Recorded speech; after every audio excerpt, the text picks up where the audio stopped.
아, 이게요? 이렇게? 이게 우려했던 상황인지 짧아서. 어느 분이 제일 네. 제가 좀 일하는 게 제일 편한 것 같아요. 송충이가 솔잎을 먹어야 된다. 와이프가 잘 찍어서 편집당하지 말라고 하고 한마디 남기고 출근했습니다. 지난번 홍보 영상에서 제가 텔레비가 한번 나왔는데 이 배만 나왔습니다. 배만. 그래가지고 이번에는 얼굴도 나올 거라고 좀 자랑을 하고 왔는데 오늘 어떻게 영상이 찍힐지 저도 참 궁금합니다. 가문의 영광인 것 같습니다. 저희가 이제 그 개발한 CVBD 기술은 일단은 세계 최초 기술이고요. 밸브의 열림 기간에 대한 어떤 가변 기술은 지금까지는 구현된 적이 없었는데 그걸 이번에 이제 세계 최초로 구현을 한 거고요. 내연 기관의 역사에 있어서도 저희가 이제 독일이나 이런 유럽의 선진 업체들에 비해서 어떤 기술적으로 봤을 때는 이제 분명히 후발주자인데 이번에 이제 저희가 그걸 극복할 수 있는 세계 최초의 기술을 처음으로 이제 양산 개발을 하게 됐는데 기술적으로 큰 의의가 있다고 생각합니다.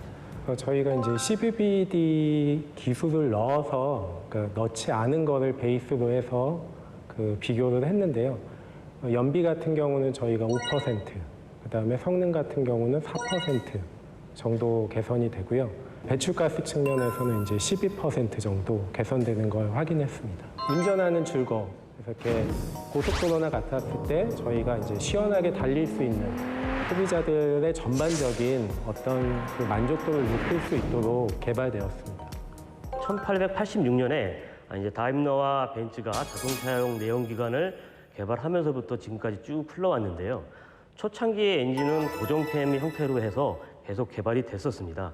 이 엔진의 효율을 높일 수 있는 방법이 뭐가 있을까라고 고민을 하면서 1992년도에 포르쉐에서는 CVT라고 하는 가변 밸브 타이밍이라고 하는 장치를 개발을 하게 됩니다. 저희 회사뿐만 아니라 많은 회사들이 이 CVT라고 하는 시스템을 적용을 해서 차량을 개발을 하게 됩니다.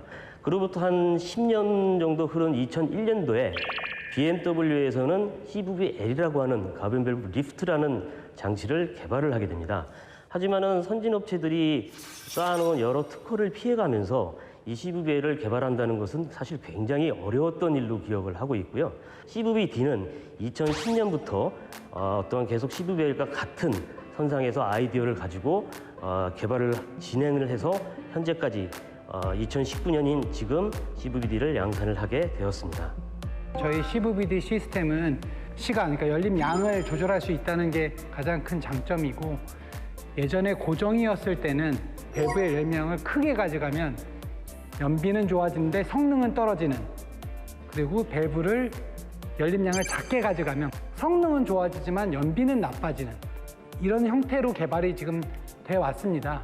그런데 이 CVBD는 연비가 필요할 때는 크게 열고 성능이 필요할 땐 작게 열고 결국은 성능과 연비 두 마리 토끼를 다 잡을 수 있다. 해외에서도 CVD라고 하는 유사한 형태의 이 밸브 타이밍을 구현하기 위해서 여러 가지 많은 시도를 하고 있었고요. 저희 시스템을 보여줬을 때 그쪽에서는 저희 시스템의 어떤 단순함이라든지 심플함을 보고서 자기네들이 개발하고 있는 거로는 안 되겠다 하면서 뭐 우스갯소리로 유인하면서 이렇게 갔던 기억도 있습니다. 이제 이 CVD를 개발하신 우리 하경표 연구위원님께서 여러 아이디어를 가지게 됩니다.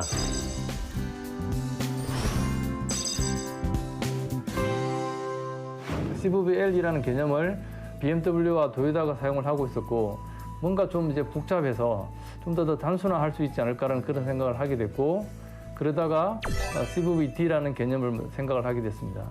애들이 가지고 노는 장난감을 보고 관절이 움직이는 건데 그걸 보면 이렇게 속도가 이 방향 갈 때와 저 방향 갈 때 속도가 달라지는 걸 보고 그렇지 사절 링크를 사용을 하면 CVD를 구현할 수 있겠구나는 그런 생각을 하게 된 겁니다.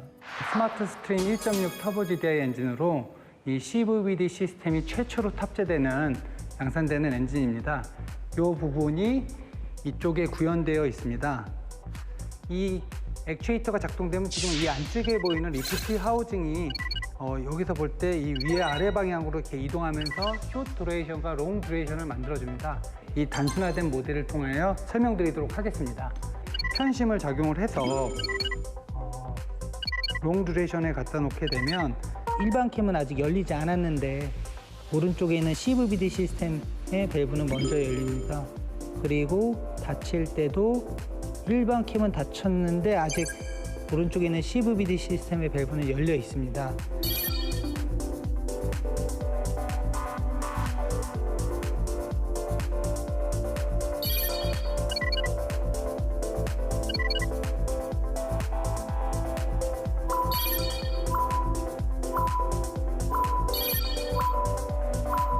편심을 작용을 해서 바꾸면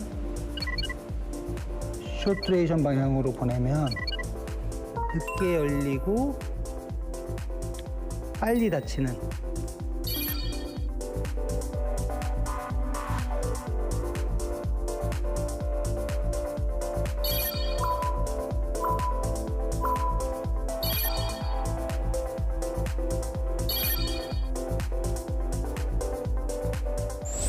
이 CVBD라는 시스템을 제어하기 위해서 모터를 사용했고 그 모터는 정밀 제어를 통해서 1,400개의 스텝으로 세분화된 조절을 통해서 정말 최적의 포인트에 더 가깝게 갈 수 있도록 CVBD 시스템은 제어할 수 있게 되어 있습니다. 특히 터보 엔진에서 약세로 될 수 있는 RPM은 적지만 힘이 많이 필요한 영역, 그러니까 고객들이 뭐 언덕을 올라든가 그때 막 엄청 밟고 있는 건 아니잖아요.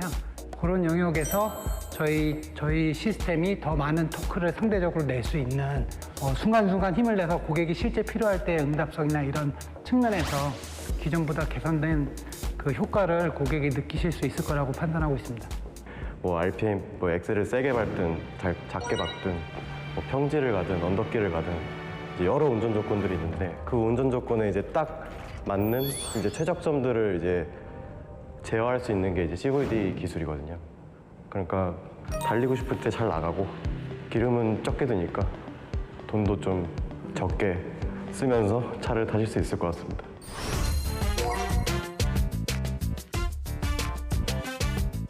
닛산이 한 가변 압축비 기술도 굉장히 훌륭한 기술이라고 생각하고요. 저희는 이제 밸브 기술을 이용해서 압축비를 약간 가변하는 효과가 있는 거고요. 그 닛산의 가변 압축비 엔진은 피스톤의 높낮이를 조절해서 그 연소실의 최적을 바꿔서 압축비를 조절하는 방식인데 닛산 방식 같은 경우는 굉장히 이제 코스트 측면에서 높고요.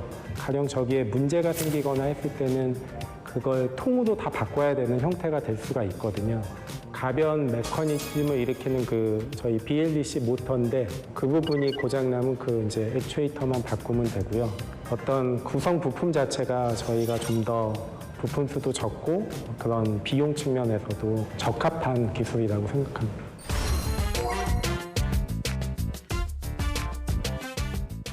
(7세대) 소나타에 들어간 게 이제 저희가 177마력이었고 8세대 소나타에 들어가는 게 저희가 이제 180마력입니다. 그래서 출력 수준하고 이제 최대 토크 수준은 사실 유사하고요. 엔진의 연비로 따지면 기존의 감마 1.6 엔진 대비 이번 스마트 스트림 1.6 엔진이 저희가 8% 정도가 개선이 됐고요.